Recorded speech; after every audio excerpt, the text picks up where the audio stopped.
This is no longer just about what the Prime Minister was or wasn't told. This is about what he did before the vetting process had even started. While accusations over national security echoed across Parliament, the Prime Minister was nowhere to be seen, and critics immediately noticed. I don't believe the Prime Minister has the intention of doing the honourable thing himself, even though that's the standard to which he held everyone else. What started as questions about Peter Mandelson's appointment quickly turned into something far bigger, with MPs openly accusing Downing Street of ignoring warnings, bypassing procedures, and forcing through decisions behind closed doors. It is clear to the public that he is failing at the job. It is clear to civil servants that he is throwing them under the bus. And it is clear to members across this House that he is not fit to lead. As testimony, leaked claims, and security concerns collided in front of Parliament, the debate spiraled into a brutal political confrontation that could follow Starmer for months. Watch closely, because several moments here may become impossible to walk back. In connection to the appointment of Peter Mandelson. And can I thank you, Mr. Speaker, for granting this important debate. Yeah. The Prime Minister personally decided to appoint a serious, known national security risk to our most sensitive diplomatic post. Peter Mandelson was not just a man who had already been sacked twice from government for lying, not just a man who had a public relationship with a convicted paedophile, but a man with links to the Kremlin and China, links so close that they were raised as red flags with the Prime Minister before his appointment. Yesterday, the Prime Minister did not deny that he knew about these links before he appointed Mandelson. He could not deny this because, by his own admission, he had seen the documents that proved the links. I cannot overstate how serious a matter this is. The Prime Minister sent a known security risk to Washington, to a position where he would see our most important allies' top secret intelligence. What if he had seen something and leaked it to one of our enemies? How much would that have damaged our security partnership? We cannot even be sure that didn't happen. What is most extraordinary is the Prime Minister appointed Peter Mandelson before vetting was complete. He did this despite a letter from the then Cabinet Secretary, Lord Case, clearly expressing to the Prime Minister that the process required security vetting to be done before the appointment. So how can he then have claimed on the floor of this House that the process was followed, when he knew that it had not been? He mentioned the word process, Mr. Speaker, more than 100 times in Parliament yesterday, but he was the one who didn't follow that process. Yes. This morning, we have heard the bombshell testimony of the former Permanent Secretary of the Foreign Office, Sir Ollie Robbins. Sir Ollie Robbins had a long and distinguished career serving ministers. He is not the sort of person to give us a frank personal account of how things played out last January. So when he told us today that Downing Street put the Foreign Office under constant pressure to clear Peter Mandelson, that Number 10 showed a dismissive approach to Mandelson's vetting process, when he told us that it would have been very difficult indeed to deny clearance and that doing so would have damaged US-UK relationships, we know he is giving us the slightest indication of how bad things were. That there was actually an overwhelming drive from the Prime Minister's office to ensure Peter Mandelson was installed as ambassador. He has told us that Number 10 showed no interest in the vetting, no desire to wait and ensure due process was followed. In fact, the Cabinet Office even questioned the need for Peter Mandelson to be vetted at all. The same Cabinet Office that had discovered Mandelson's links to Epstein, China and Russia in its due diligence, the Cabinet Office which the Minister is in charge of right now. Instead, Mr. Speaker, according to Robbins, the focus was on getting Mandelson out to Washington quickly. And before the vetting even started, Peter Mandelson had already been granted access to, and I quote, highly classified briefing on a case-by-case basis. This is what the Prime Minister calls full due process. Now, yes, I will give way. Also in the testimony today, did she not find it astonishing that that the ex-leader of the Foreign Office said that he was made to understand that before they had completed their clearances, that Mandelson already had strap clearance, which gives him access to the most secure and most dangerous information held by government. Can I thank my right honourable friend for that intervention? He is absolutely right. It is extraordinary. It is shocking. Now, the Prime Minister might have refused to answer my question around his knowledge of Mandelson's links to the Russian defence company Sistema yesterday, but that is only because he knows we know the answer. It was there in the due diligence. Yep. His choice of ambassador, retaining an interest in a Russian company linked to Vladimir Putin after the invasion of Crimea. And the Prime Minister's response to seeing that information?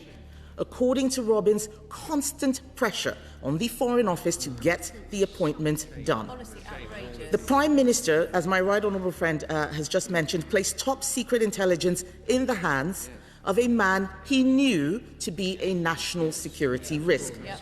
He did so before the official security vetting, not just knowingly, but deliberately, and to an extent that left a senior civil servant with a distinguished career under the clear and obvious impression that the vetting must return only one possible outcome, that Peter Mandelson was appointed. None of this was following full due process, by the letter or the spirit of that phrase.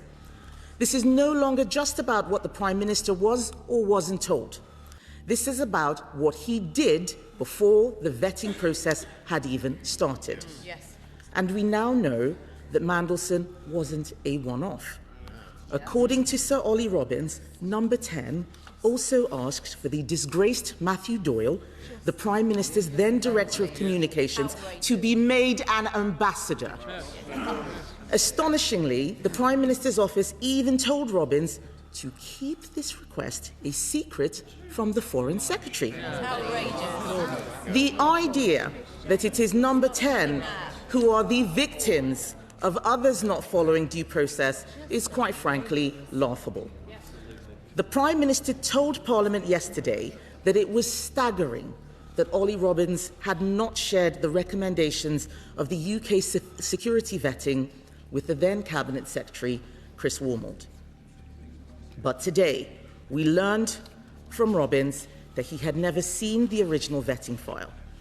So if the Prime Minister is furious that Sir Ollie Robbins did not share the vetting details with him or the former Cabinet Secretary, why is he not furious with the Cabinet Office for not sharing it? Put simply, why exactly did he sack Ollie Robbins? It is no surprise the Prime Minister is not here today. These are difficult questions. He cannot claim not to have known about the risk Mandelson posed because he saw the due diligence that disclosed it, as he said yesterday. I still find it inconceivable that despite that failure of vetting being a front-page news story, no one in number 10 was aware of it. He cannot deny that his decision put Britain at risk, and the British public deserve to know how this failure happened, and they deserve to hear it from the Prime Minister himself. Yesterday, he had the chance to set the record straight, but members on all sides, and no doubt the public, were left wholly unsatisfied with the answers he gave. I am sure they will share my deep disappointment that the Prime Minister has chosen not to be here today. There remain serious questions about the decisions he took over the appointment of Peter Mandelson, but the Prime Minister does not want to answer any more questions today, and so in typical fashion, he has thrown someone else under the bus. So I feel for the Minister sent out as a human shield for the Prime Minister. It's not this Minister who made the Mandelson appointment. That was above his pay grade. He cannot tell us what the Prime Minister was thinking when he made those decisions, and he will not be able to provide this House with the answers it deserves to hear. But this is simply what the Prime Minister does. Sue Gray, Matthew Doyle, Morgan McSweeney, Chris Wormold, Ollie Robbins, Peter Mandelson. These appointments were the Prime Minister's decision, people the Prime Minister chose to appoint, and all people he then chose to sack. Are we meant to believe that all these people are the problem rather than the Prime Minister's judgment? As usual, his explanations yesterday left us with even more questions than answers. He says that he was justified in appointing Mandelson before vetting because of advice he received from the then Cabinet Secretary, Chris Warmold. But how can this make sense when that advice only came after the scandal had erupted? Post hoc advice is pointless. Soon after this, he then sacked Chris Warmold. So why is the Prime Minister now relying on the evidence of the very man he told us was doing so badly in the job that he sacked him? But let's move on to the Prime Minister's claim that no one in Number 10 was aware that Mandelson had failed his vetting. Because enough people in Whitehall knew, enough people knew for journalists from The Independent, The Mail and Sky News to find out. Journalists have released texts with the Prime Minister's Director of Communications where they made Number 10 aware of this fact. He did not deny this story was true. Why not? Something simply doesn't add up. Despite this, the Prime Minister went on to assure this House, to assure the public, that Mandelson's appointment was down to a failure of vetting. I cannot fathom how the Prime Minister can still claim not to have misled the House on this point. It is telling that when given the opportunity to apologise for misleading the House, even inadvertently, by my honourable friend for Berwickshire, Roxburgh and Selkirk yesterday, he chose not to. I suspect that he chose not to because he knows that if he did, he would be bound by his own words, bound by the standards to which he held previous Prime Ministers from this very dispatch box. In 2022, he said that if the Prime Minister misleads the House, he must resign. Either he is a man of his word, or he thinks there is one rule for him and another for everyone else. Mr. Speaker, unbelievably, half of the permanent secretaries who were in post when Labour took office less than 2 years ago have gone. The sacking of senior civil servants to carry the can for the Prime Minister's failures has already cost taxpayers more than £1.5 million in payouts. This is before Sir Ollie Robbins. It is quite something for the former Cabinet Secretary, Lord O'Donnell, to warn that the Prime Minister has created one of the worst crises in relations between ministers and mandarins of modern times. He said that the sacking of Sir Ollie Robbins risks having a serious and sustained chilling effect on serving and prospective civil servants. Another former Cabinet Secretary, Lord Butler, has said the Prime Minister put Sir Ollie in an impossible position. Yeah, he did. These are serious people who are calling out the Prime Minister's behaviour.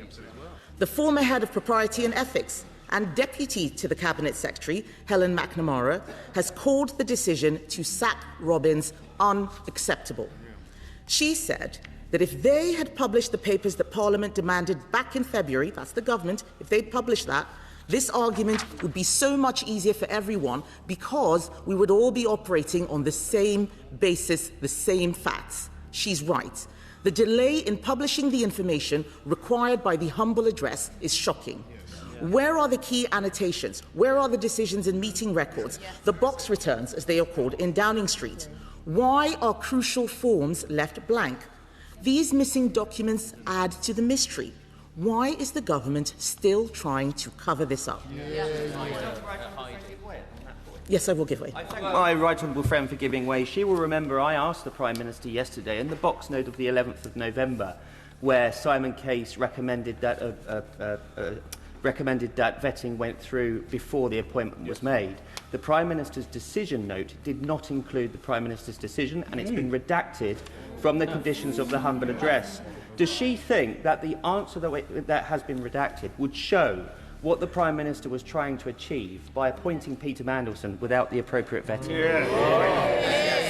Can I thank my honourable friend for that intervention? He is absolutely right. Why were the Prime Minister's words redacted? These are key pieces of information that will help solve this mystery. Much easier for us to see and understand the words which he was giving at the dispatch box. I note that no Labour MPs have intervened on me. This is very unusual. Normally, when I'm standing here in a debate, they're all bobbing left, right and centre. Mr. Speaker, I'm raising these concerns because of the seriousness of the situation the country is now in. With war in Europe, war in the Middle East, a cost of living crisis and a global energy shock, we need a Prime Minister who has a grip on national security. Yet last week, the former Labour Defence Secretary and former NATO Secretary General, Lord Robertson, warned that the Prime Minister had a corrosive complacency when it comes to defence. This is the same man who wrote the Prime Minister's Strategic Defence Review. He is ringing the alarm bell, warning us of the grave consequences of the government refusing to take the tough choices needed to increase defence spending. This matters because if we cannot trust our Prime Minister to tell the truth about this ambassadorial appointment, the whole, full truth, a key appointment in Britain's national security architecture, it calls into question the assurances he gives us on everything else. His promises to control taxes, which he has broken. His promises not to raise borrowing, which he has broken. Promises to back business, protect our veterans, defend our farmers, and prioritise growth, all of which he has broken. And he has broken them because at his core he is a man with no idea what he believes. Worse still, he appears to have no interest in doing the job of Prime Minister, just in being the Prime Minister. Curiosity is what drives serious leadership. Without curiosity, problems are neither fully understood nor solved. And this whole affair just goes to show why this country is heading in such a woeful direction under the Prime Minister's incurious regime. His defence yesterday summed it up. He says that no one told him and that he never thought to ask. This is, in his own words, incredible. But even if we take the Prime Minister at his word, even if we believe the unbelievable, it is no better. He appointed Mandelson despite knowing that he was a threat to our national security. He said due process was followed, having failed to follow that process himself, and he pressured the Foreign Office into signing off on this appointment. In 2022, the Prime Minister said, "I believe that if you're the leader, the buck stops with you." He said, "I will always stand up for my team, but I will also take responsibility for everything they do."